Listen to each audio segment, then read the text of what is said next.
Kalunos-lunos ang sinapit ng isang ina matapos pagbabarilin sa harapan ng mga menor de edad na anak. Nangyari ang pananambang habang nagbabiyahe ang mag-iina sa Pangasinan. Blanco ang naulilang pamilya sa posibleng motibo sa pagpatay.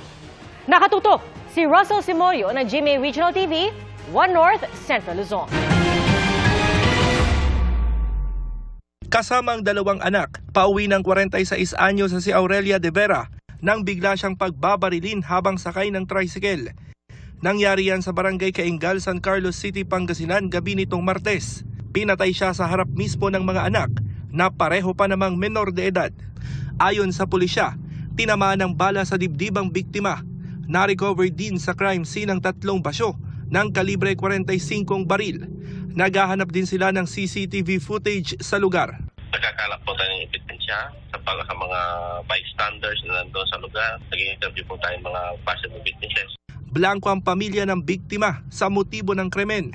Pero dati na raw pinagbintangan ng biktima sa isang insidente ng pagnanakaw. Hindi tutuyan kahit wag tanong sila dito sa barangay, hindi tutuyan. Sana mahuli yung nagawa ta. Kasi kawawa yung asawa ko, siya yung kailangan namin.